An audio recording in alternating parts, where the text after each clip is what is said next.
Man, did I need that. Did I need that? Did I need the Yankees winning another series? Today, especially. As in Sunday, May 12th? Let's see. Yeah. Did I need that? The same day the Knicks got outclassed, embarrassed in a way that you should never, no matter who you have on the court. So, boy, did I need the Yankees to do what they did. Good God. So at least I've got them. Let's talk New York Yankees, episode 682 of the pod. Welcome to the show. Let's get it. Welcome to the podcast. I'm your host, RJ Carbone. You are listening to BD4, where there's no better way to get your Yankees and Knicks analysis. We also do MMA. Yanks every series, Knicks every game, MMA on occasion. Let's get to it. Anthony for three. Bang! That one goes down, and the game is tied. I'd like to take this chance to apologize to absolutely nobody. The Yankees are champions of baseball. Shaking and baking. Right here on the neophyte. Trying to close the show. She was doing a great job of feeding. That is it. It's over.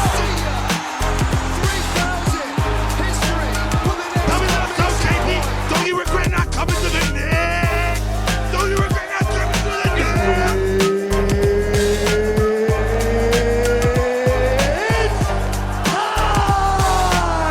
Game over. World Series over. Yankees win. The Yankees win.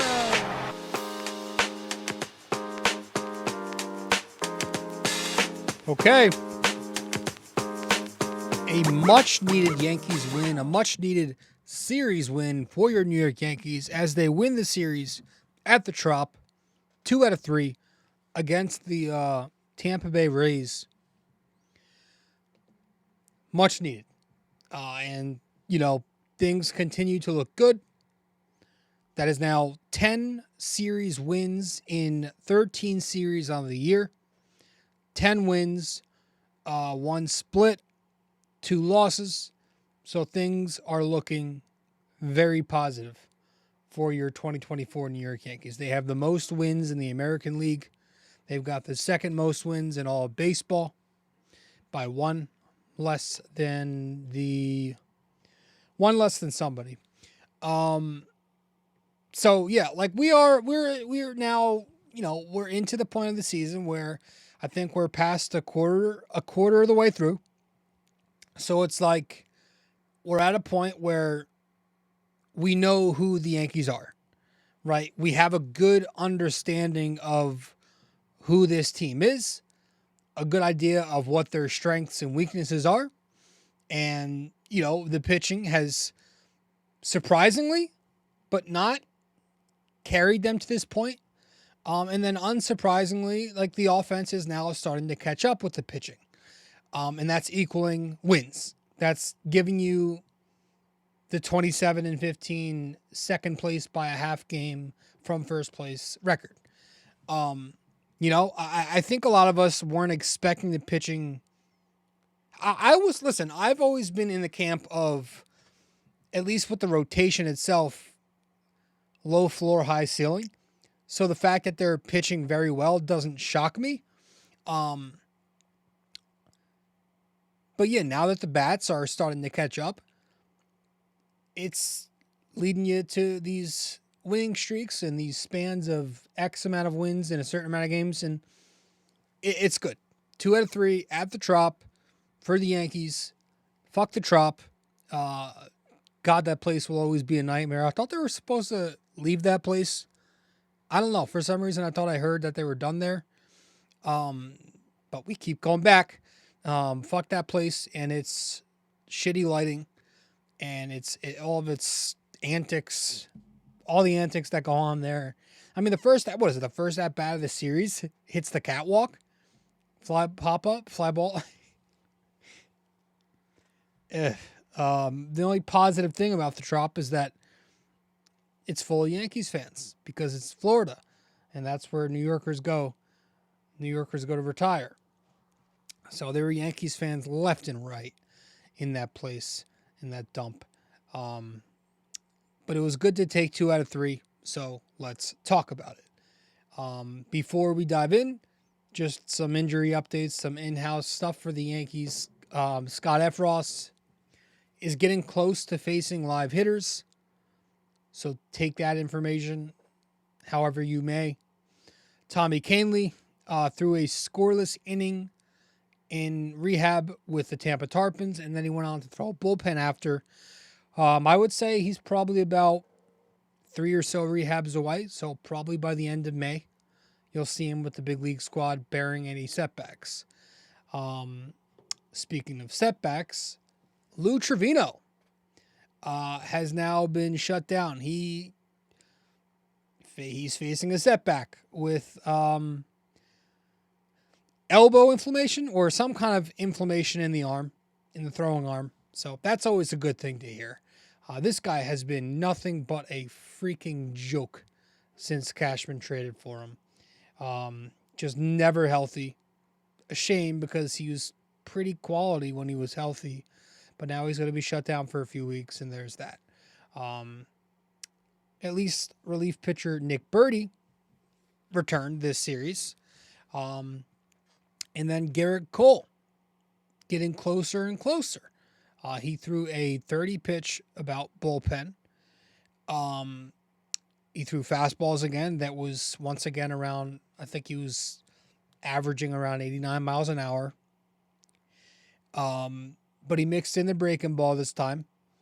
And from what I hear, the quotes I've been hearing from Cole, from Boone, that things are going well. DJ LeMahieu took live BP, and that apparently went well. Oswald Peraza continues to rehab in Somerset, although that might just be where he stays. And then we got the update at the beginning of the series on the Martian. Jason Dominguez starting up a rehab assignment this week on Tuesday with the Tampa Tarpons, and he's going to be DHing for the first couple of weeks of the rehab assignment. And so that's, hopefully we see Jason Dominguez in pinstripes, New York Yankee pinstripes, by June, right? Because I'm pretty sure, I think Nelson said it on the telecast in one of these games, that once you start your rehab, you have to make a decision after 30 days. So I hope that once those 30 days are up, the Yankees bring them up to the big leagues and they don't just fucking stash them in AAA to get more time because they have, a logjam of outfielders right now. If you got to go with a rotation, go with the rotation. Grisham's not important, by the way. Neither is Jones. I don't care that he homered today. Stanton's going to be getting his days off. Judge, he'll get DH days, as will Soto. Figure it out and put this kid in the big leagues where he belongs. He earned that last year when he came up here and raked against good pitching for a week or whatever it was. He at least earned the opportunity to come back and see what he has. So he's near. And I think that covers all of the injury stuff. We did miss the Houston series. I was very busy last week. But we were going to hand out cap tips I tipped my cap to Judge from that series, to Luis Heel for the start he made in that series, and to Ron Marinaccio, RIP. We'll talk more about that later. So those three guys getting my salutes, Judge, Heel, Marinaccio, from the Houston series. But as for this Tampa Bay Rays series, let's talk about it when we return from our first break here on BD4. Welcome to the podcast. We'll be right back. Hey there. Thanks for listening in so far. If you enjoyed this episode, please give us a 5-star rating and review on Apple Podcasts. And if you're on YouTube, don't forget to like, comment, and subscribe. Thanks so much.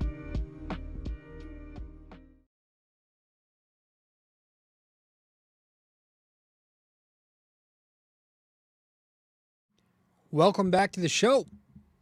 Episode 682 of the podcast. The Yanks win the series at the Trop. And they took the first game 2-0 versus the Rays.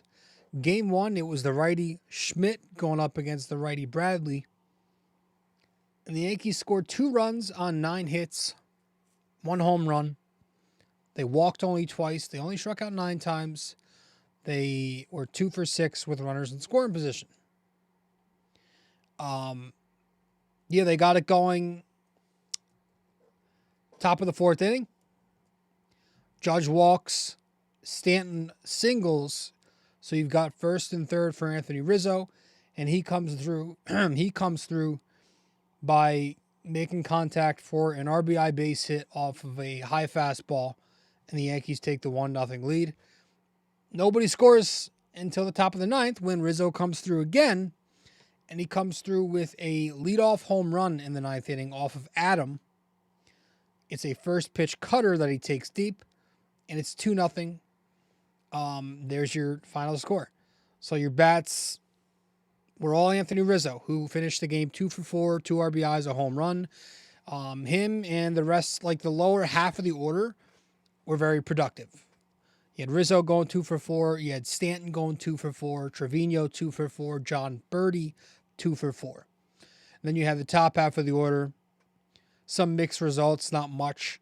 Volpe 1 for 5, 3 strikeouts. Judge 0 for 2, couple walks. Soto 0 for 4. Verdugo 0 for 4, 3 strikeouts. Glaber 0 for 4. Pitching was key in this one for the Yankees. Clark Schmidt, we'll talk about him. He had an excellent start. We'll get to him later. And then the bullpen combined for 2 1/3, no runs, 5 strikeouts. Nick Birdie got the final out in the 7th. Weaver got the 8th inning, no runs, couple strikeouts. And then Clay Holmes gets the 9th. He was cardiac Clay. You know, he walked a couple batters, let up a hit. A little bit of a scary situation there. But like he always does, knock on wood, at the end of the day, he prevents runs from scoring. Struck out 3, gets the save, and the Yankees win 2-0. That was game 1. Game 2 of this series was the Yankees' lone loss, 7-2. This was the lefty Nestor Cortez versus the right-hander Zach Little. I forget how you pronounce his name. Regardless, the Yankee bats did not much, but 2 runs, 5 hits, a double, 4 strikeouts. They were 1 for 4 with runners in scoring position. They cracked the board in the top of the 2nd inning after going down 1-0. They answer back when Rizzo draws a walk. Wells pulls a double into the gap. Grisham walks. That loads the bases for Anthony Volpe. And he hits a 2-run single to score 2. That's also when Trent Grisham was caught on the bases going from 2nd to 3rd. Absolutely freaking inexcusable. Regardless, the Yankees are up 2-1 after the top of the 2nd. They had a missed opportunity in this game in the top of the 7th to really tie the game at the very least. Top 7 comes. The Yankees are down 4-2. Grisham's hit by a pitch. That's when Cleavinger's pulled. Volpe gets a base hit off of Jason Adam. So now you have first and third with 2 outs for your best player in Juan Soto. And Juan Soto takes I don't know if it was a fastball, but he takes it deep to dead center field, and he just misses a home run. Ends up being a deep fly out to end the inning. So that was their big missed opportunity. Could have took the lead there with the homer. But they do not. This was an interesting lineup in this game. Aaron Boone gave the Yankees a little bit of a no Glaber Torres look in this. They had Judge DH, Grisham center field, so that meant no Stanton, which I didn't like that, but the Yankees, I guess their thought process was they don't want Judge on turf in all 3 of these games, with the toe injury and everything. So Judge was DHing, and then you go to the infield. Again, it was a no Torres look. You had John Birdie play third base. I guess he was batting 5th because the Yankees wanted a right-handed bat in there to split up the lefties. So it was Birdie 5th, and then everybody else after that was left. Oswaldo was at second base. So it was interesting, Judge and Grisham were hit by a pitch in this game. Birdie was 1 for 4. Volpe 3 for 4, a couple RBIs. Wells 1 for 2 with a double. Rizzo walked. And that was all really for your bats. On the mound in game 2, Nestor Cortez went 5 1/3, allowed 4 runs on 5 hits, 3 walks, 5 strikeouts. He had 2 home runs allowed. 89 pitches were thrown, and he picked up the loss. I kind of expected him to struggle against the Rays here.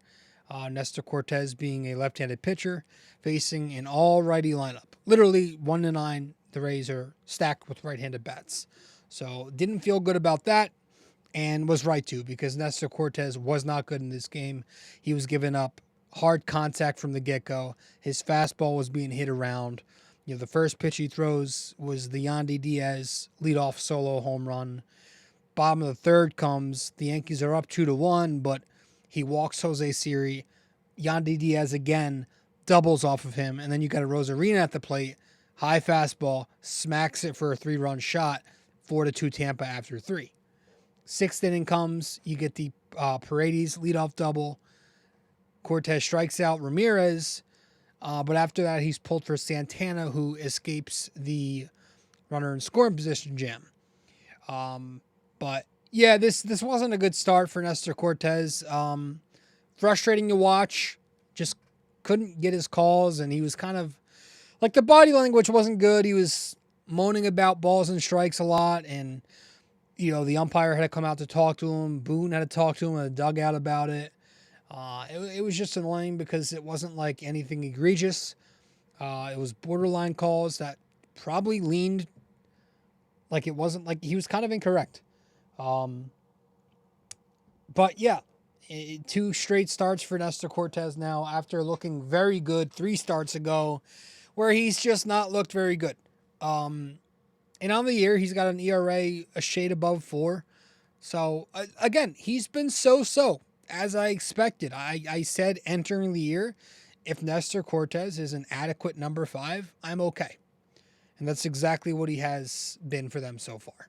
He's had some gems, and he's had some mediocre outings, which means he's not really had any clunkers, any total shitfests yet. So that's a positive. He's at worst keeping you in the game, but it's, all of his rougher starts have come on the road, which has been a trend for Nestor Cortez, not just this season. This season, he has a 6.75 ERA in 5 starts on the road, which means he has a 1.59 at home in 4 starts. But it's something that's bothering him in his career. He's got a 4.55 on the road in his career and a 3.21 at home. So this has been a Nestor Cortez trend, and it's just very, very glaring this year. So he's going to need a bounce back next series against Minnesota. I don't know if he's pitching against Minnesota, actually, but we'll talk about that later, the Minnesota series.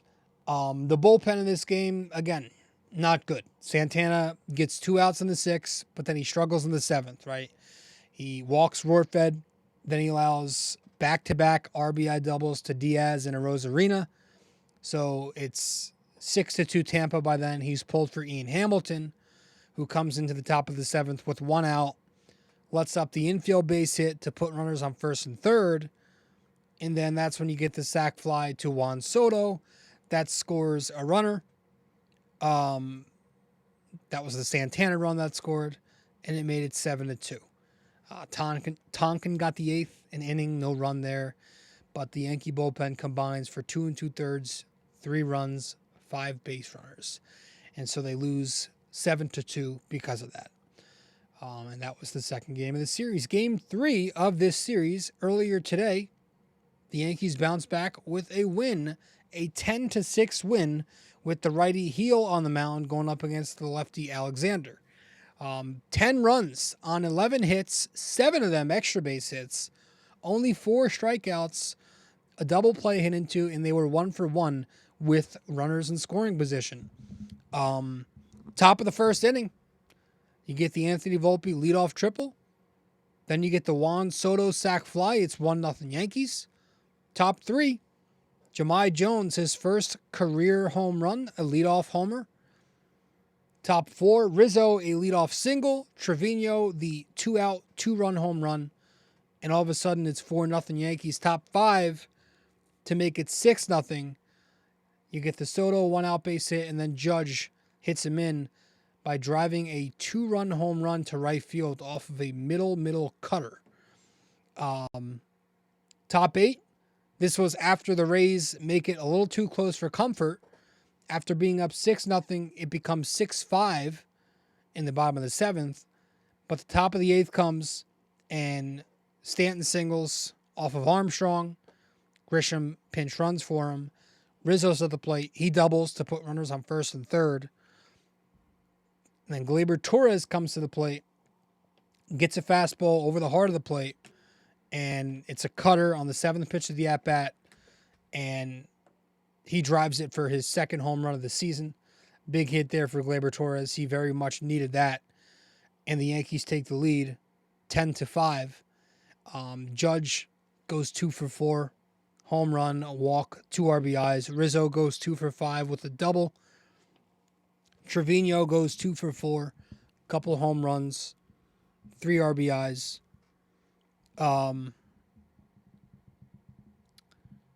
don't know why I forgot to add that part in there.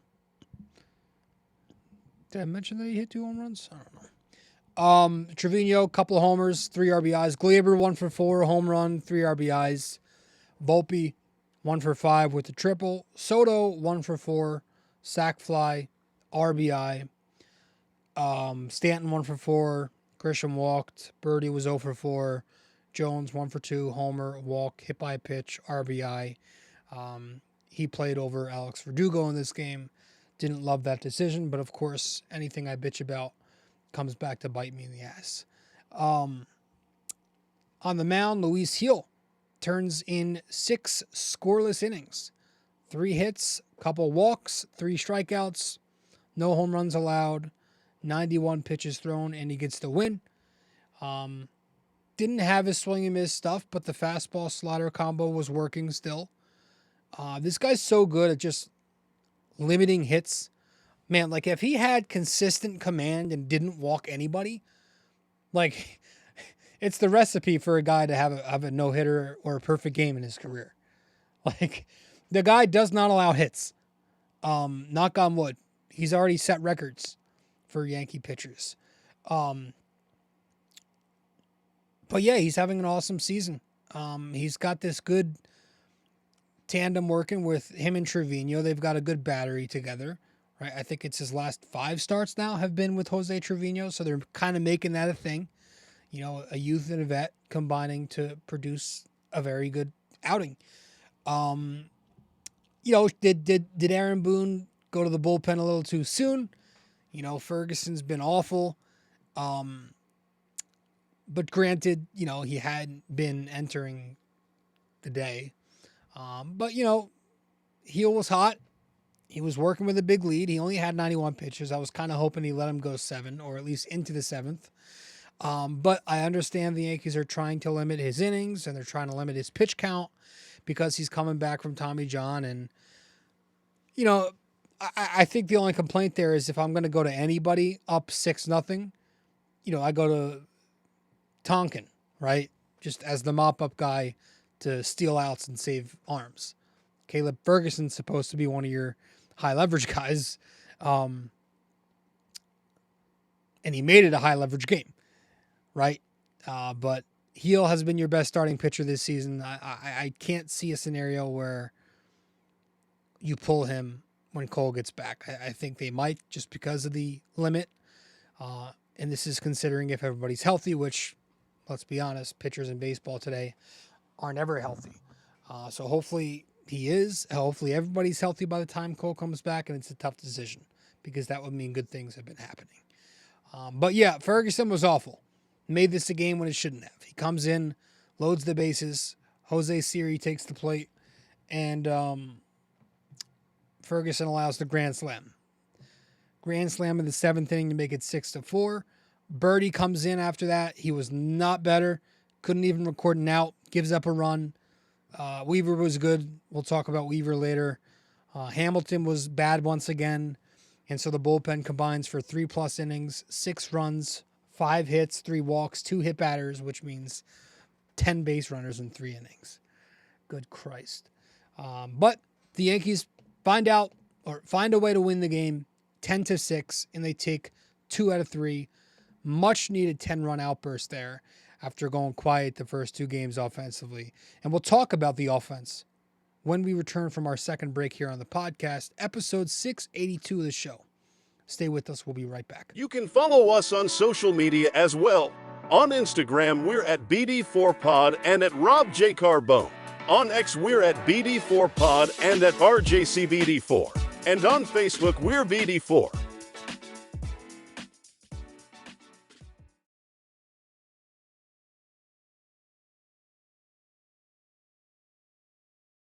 If you're interested in our website, just go to www.bd4blog.com. You can subscribe to our blog on there right on the front page. Just like on the podcast, we cover Yankees, Knicks, and MMA. Also on our website are the links to the different platforms for the podcast. Thanks so much.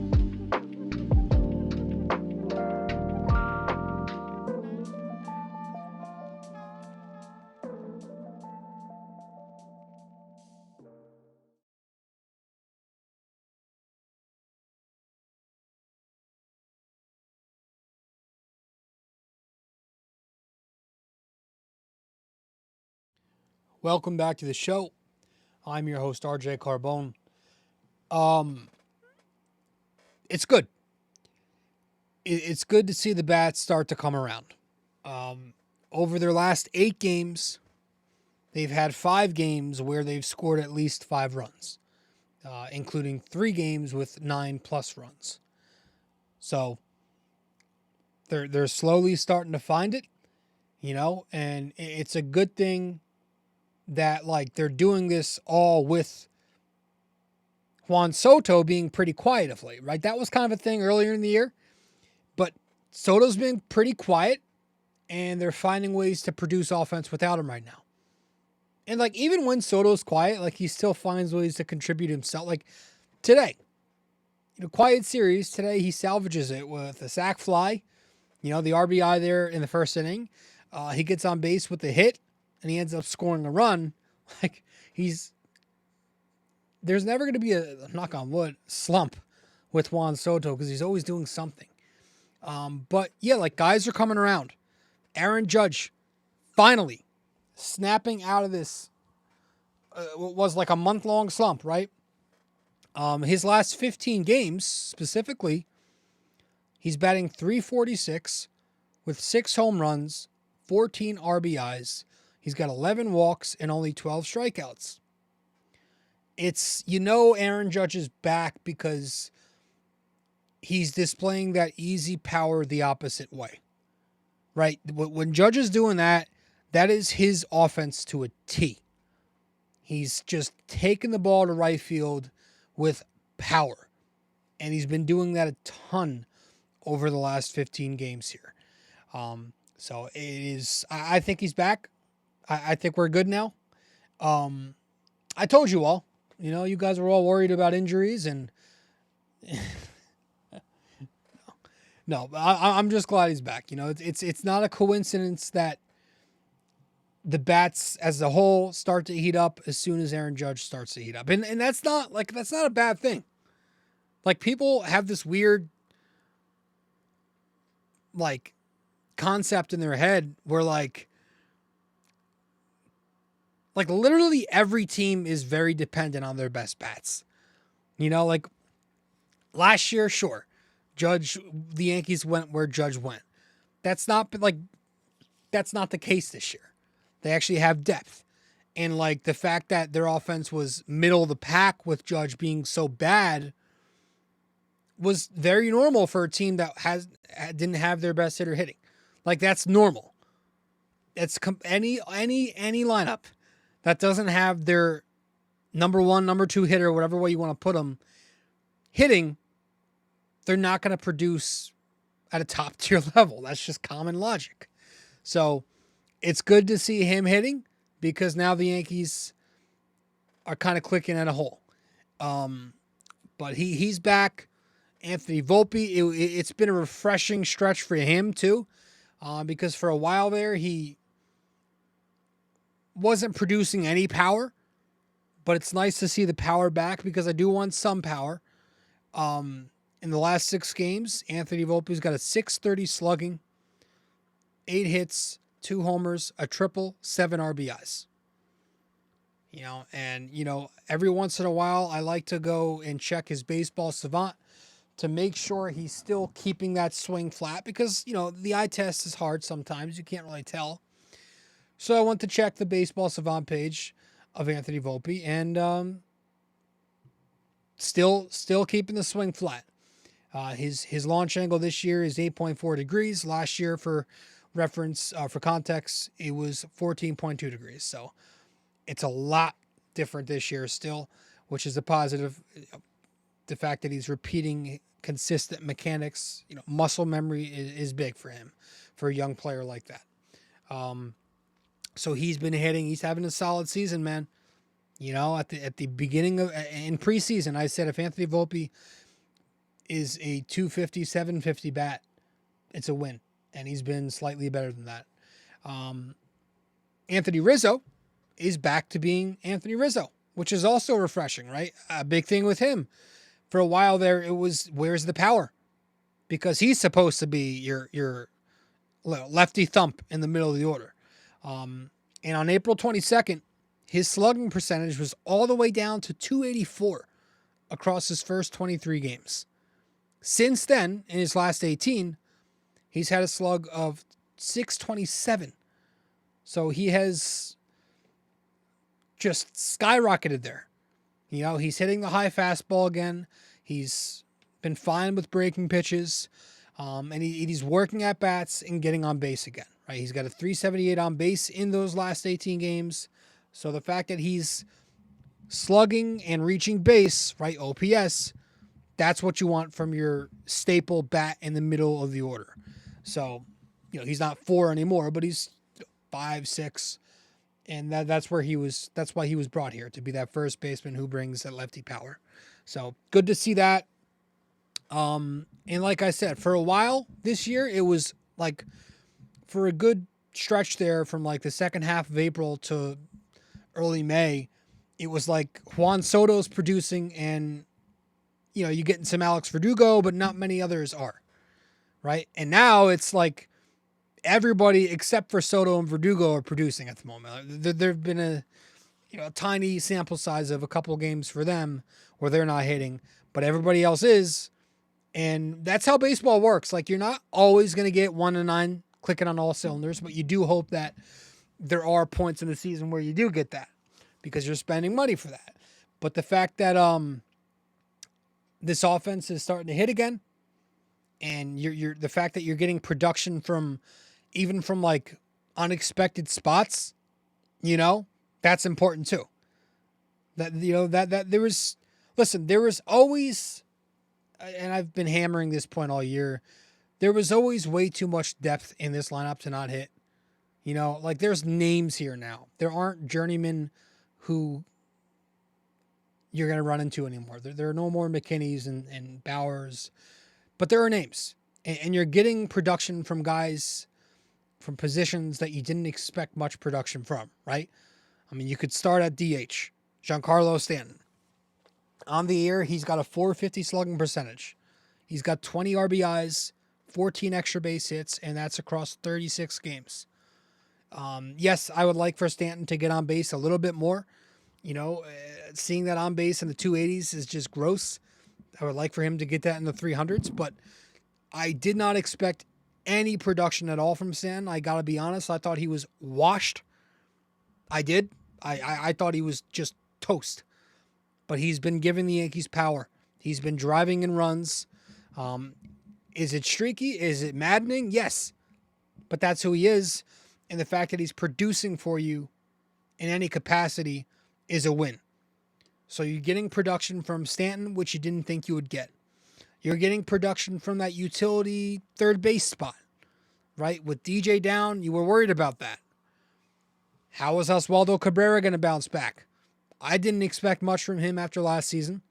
Now he's slowed down a little bit, but he's still, producing runs, and he's still been good for a utility guy. For a guy who's not expected to be a big part of this lineup entering the year. John Birdie.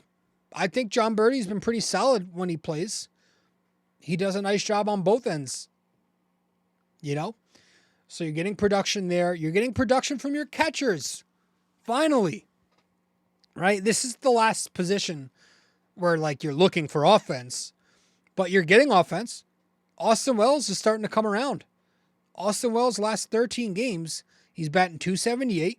He's got a .395 on base, 500 slugging, which equates to an .895 OPS. 5 doubles, a home run, 7 walks. He looks good. He looks like this. Listen, I always thought he was going to be a doubles machine.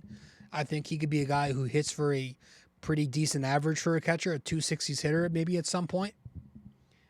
And he was always making fair contact, and he was always working good at bats, but it's finally starting to come to fruition here for Austin Wells. And then Jose Trevino, what else is there to say here?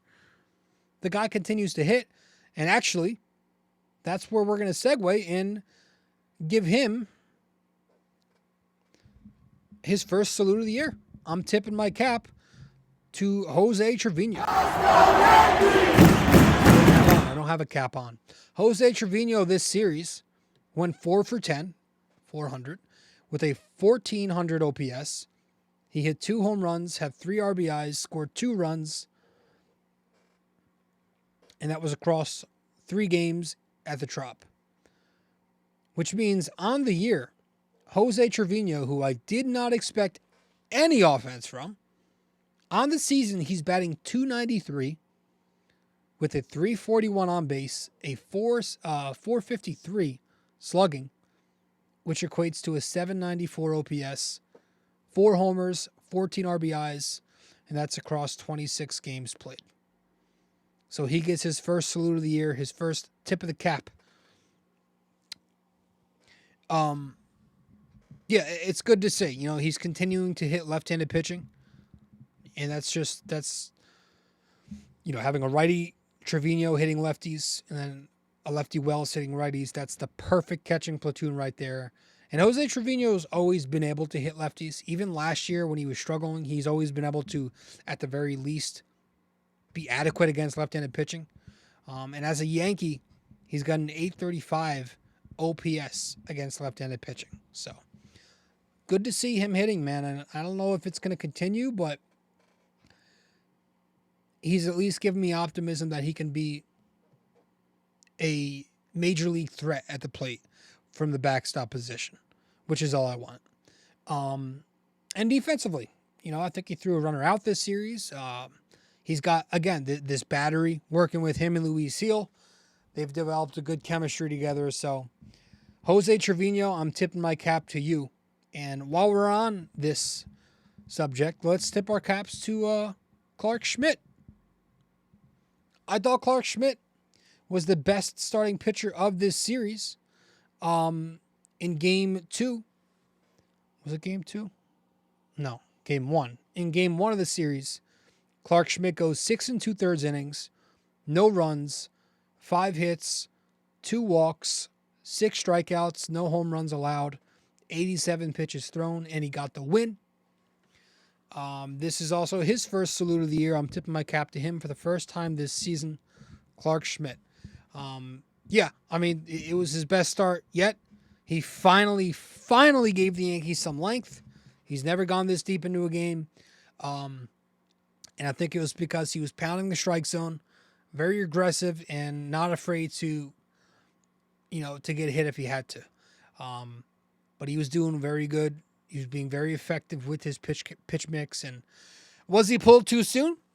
87 pitches in the 7th inning with 2 outs. I was okay with it just because he gave up some hard hit balls in the 6th inning, was helped out by his defense, picked off a runner. 7th inning, gave up some runners. Knowing how Clark Schmidt operates, he tires out once he gets past that 3rd time through. And, it was a tight game. So I had no problem going to your bullpen here. So I thought it was a good start from Clark Schmidt. He went to the curveball more. He flashed that to left-handed batters a little more. Got ground ball outs. It's been a good season for him, man, and he's mixing up his pitches a lot more. He's sequencing his pitches better, pitching versus throwing. That slider sweeper looks great again. That was a pitch that he struggled with at times last year. The sinker has actually been his worst pitch. When he gets hard, it's because of the sinker command. But it's still been adequate, and the cutter's been effective for him. The knuckle curveball has been effective for him. So he's looked good. He's not struggling against left-handed batting. So that's a positive too. That was one of the things that I was concerned about entering this season. I wanted to see how that panned out. But he's been more of a reverse splits guy this year. So I'm tipping my cap to Clark Schmidt. And let's go to the bullpen. I'll tip my cap to Luke Weaver. Luke Weaver this series pitched very well. He appeared in 2 games, combined for 2 2/3 innings, no runs, 4 strikeouts, no base runners, just 1 hit batter. 38 pitches, got 2 holds and 2 appearances, and he continues to do the damn thing, man. This is also his first salute of the season. I'm tipping my cap to Luke Weaver for the first time all year, which feels disrespectful because he's kind of been their best guy, not named Clay Holmes. Which, speaking of, getting some high leverage outs in different roles. Like in the first game of the series, didn't really see him until the first game of the series be used in that 8th inning setup role before Clay Holmes. Today he was kind of back in his normal role, but wherever he pitches, he's doing the job right now. He does a nice job setting up the at-bat with first pitch strikes. That's exactly what you want from a reliever. Getting a lot of weak contact, mixing in some strikeouts. He's been great, and he's kind of been, one of the guys that we call, the Cashman Blake special, right? Cashman brings in a random, Blake turns him into something good. This is a guy who was DFA'd twice last year, Seattle, Cincy. The Yankees picked him up late in the year. Wasn't very good. I've always looked at him, I'm not going to lie, as some random bum. I was never impressed with his stuff. I didn't like his command, and I thought his pitch mix was very mediocre. He had a very short arsenal of pitches, and it was ugly last year. And then it was ugly for a bit to start this season. But maybe I was wrong. His fastball only sits around 95, but he's got an excellent changeup. He uses that against lefties a lot, and it's very effective. It gets a lot of swing and miss. It drops out of the zone very well. It's a great pitch to complement off the fastball because of the difference in vertical drop. And he's offering in the cut fastball a lot more than he used to. And that's a Matt Blake thing. Matt Blake has been a guy who has emphasized the cut fastball with a ton of Yankee pitchers. The Yankees like to emphasize spinning the baseball and throw that cutter away to righties, into lefties. If you're a right-handed pitcher, it's a good blend between the four seam and change, especially because he's able to throw that cutter for strikes. He's not using it as a strikeout pitch, but he's using it as a pitch that generates a lot of weak contact. So, continuing to do a great job as Luke Weaver in that kind of that Michael King role, right? That was like supposed to be Jonathan Loizaca's new role, but I don't know what they were thinking there. Injury-prone pitcher going multiple innings was never going to work. And so Luke Weaver has kind of taken that multi-innings weapon role, and it's working out for him. He's been, again, the most consistent relief pitcher before the Yankees get to Holmes. So good for Luke Weaver. He's been one of the bright spots in a bullpen that has been good overall. I mean, they're second in the ERA. But lately this bullpen is starting to falter a little bit, you know. Listen, my season-long concern has, I've been consistent with this. I like the results have been there all year. I just, in the back of my mind, worry about the sustainability, right? In the last 2 games, the bullpen has had a rough time getting outs. 5 2/3 innings, 15 base runners, 9 earned runs. That's fucking horrendous. Ferguson and Santana have had some very ugly outings of late. Santana was lit up in game 2. And that was after 7 consecutive outings where he didn't allow a run or an inherited run. So he came back down to earth after that. After all, this is a guy who has a 5.11 career ERA across 167 1/3 innings. So would anybody be shocked?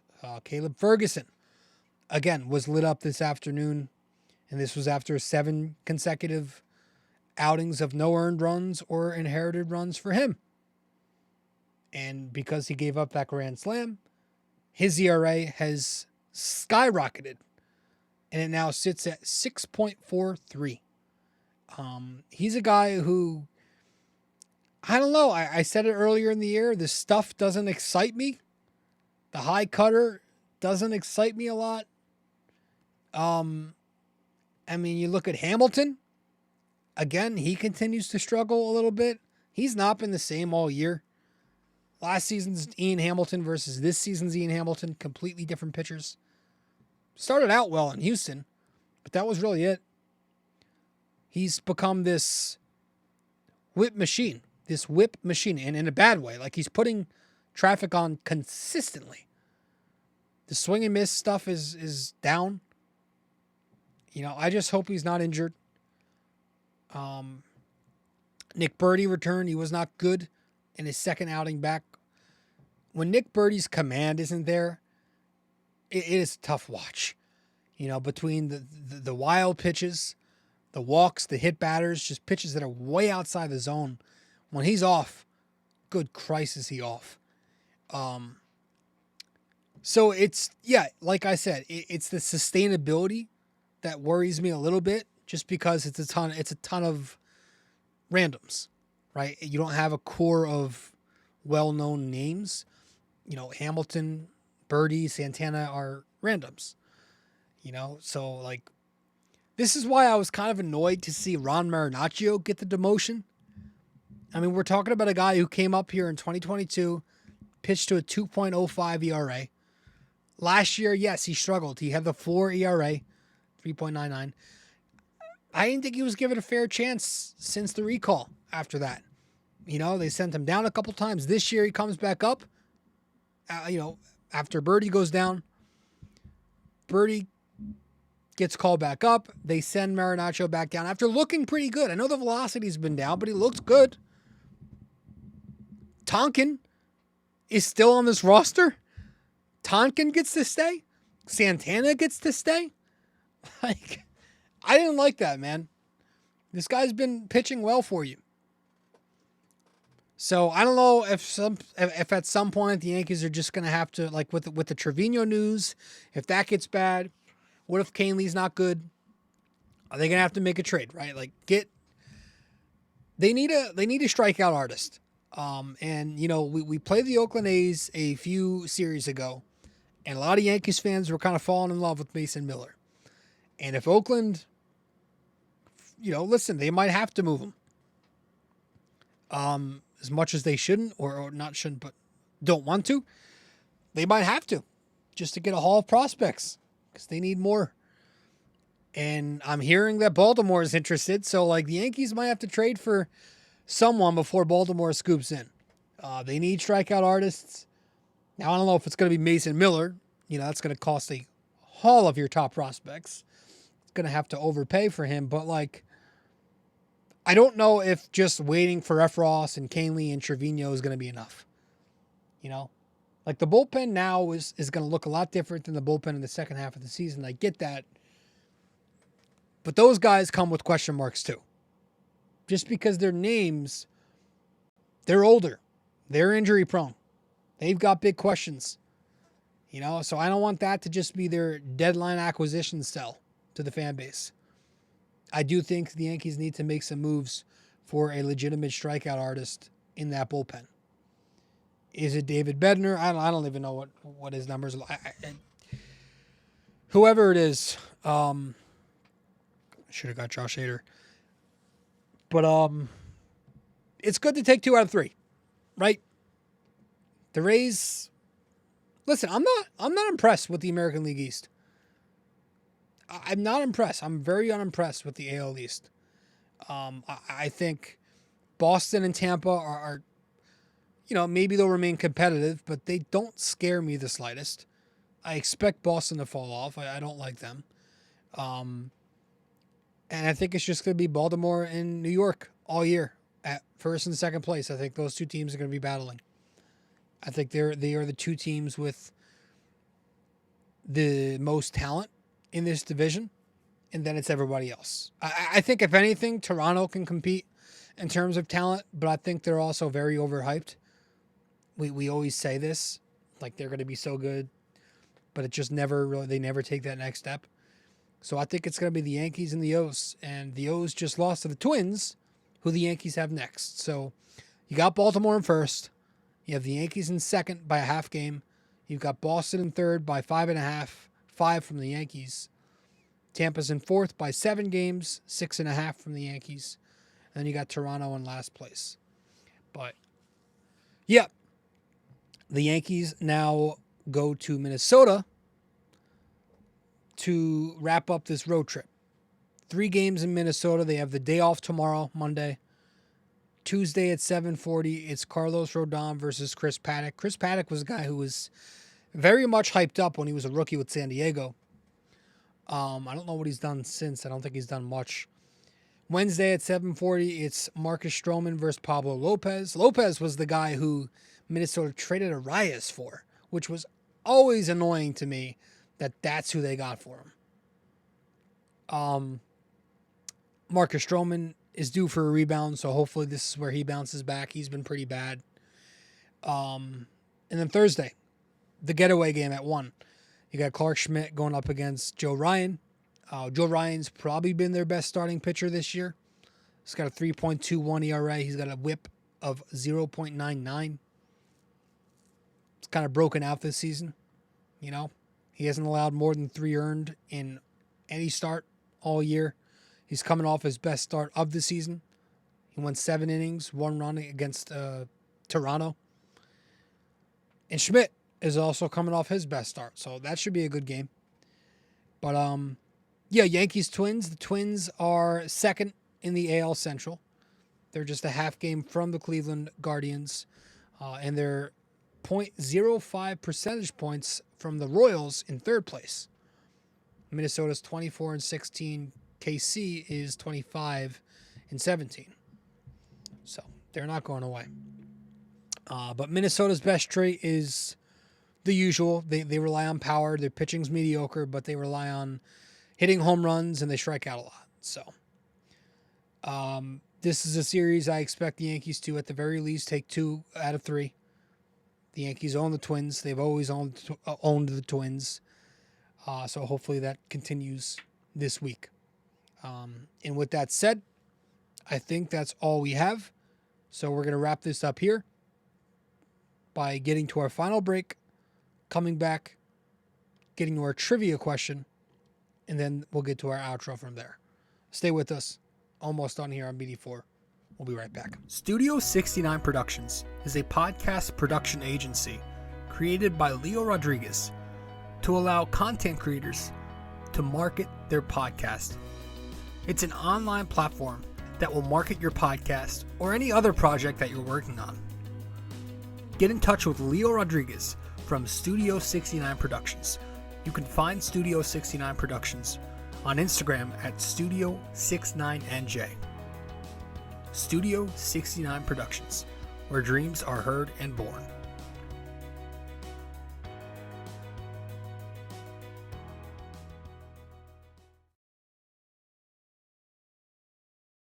Thanks for listening to BD4, where there is no better way to get your Yankees and Knicks analysis. We also do MMA, Yanks every series, Knicks every game, and MMA on occasion.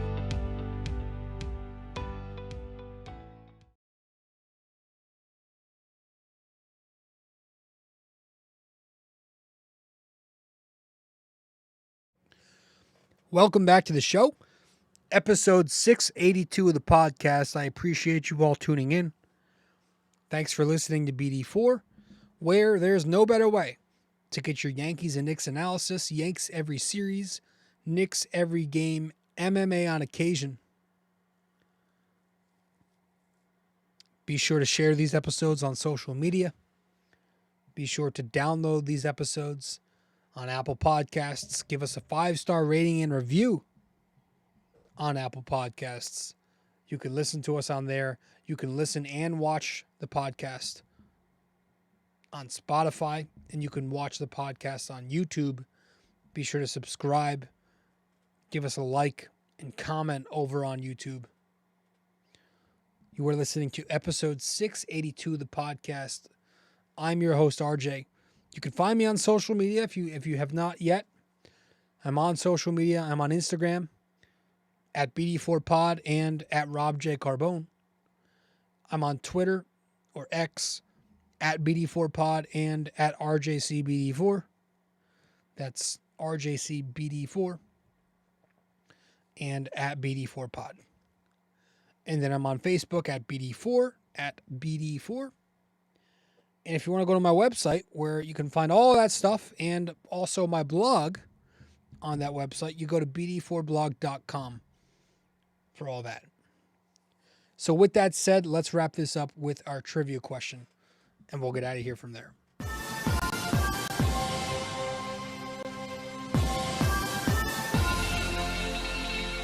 All right. Yes, so for episode 682 here of the show, our trivia question of the day is to name any of the 3 Yankee pitchers to have 4 20-win seasons. Name any of the 3 Yankee pitchers to have 4 20-win seasons. Let me know the answer wherever you can reach me. If you get the answer correct, I'll give you a shout out in the next episode. But folks, that's it. That's all we got for episode 682 here of the podcast. Yanks Rays. The Yanks win the series 2 out of 3 at the Trop. And now they go to Minnesota to finish off this road trip for 3 games. So, my next episode, episode 683, I don't know if I'm going to do this Knicks Pacers game 4. It was so trying to find the right adjective without sounding too complimentary. It was so disgusting, but that's not strong enough of a word. It was so abhorrent that I don't think I'm going to take the time to vomit words about that game. So I might not have a Knicks episode out in 683. I might not. We'll see how the week goes. I might be busy too. That's another factor, but we will be back with the Yankees for sure after the Twins series. But I'm not sure if 683 will be Knicks Pacers. We'll find out. You'll find out. We'll see. Well, if anything, it'll be game 5. So, appreciate you all. Thanks for tuning in. Thank you so much for tuning in. I always appreciate it.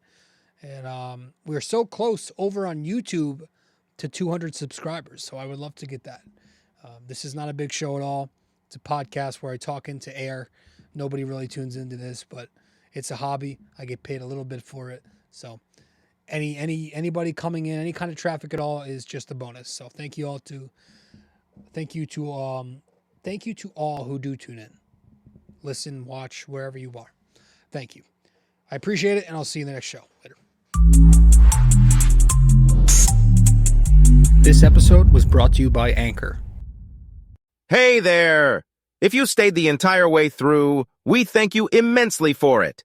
We hope you enjoyed this podcast and that you come back for the next episode real soon. Don't forget to like, subscribe, comment, Download these episodes and share them with your friends as well. BD4 is a 5-star podcast simply because of you. And we'd like to keep it that way. Have a wonderful day. Go Yankees and go Knicks.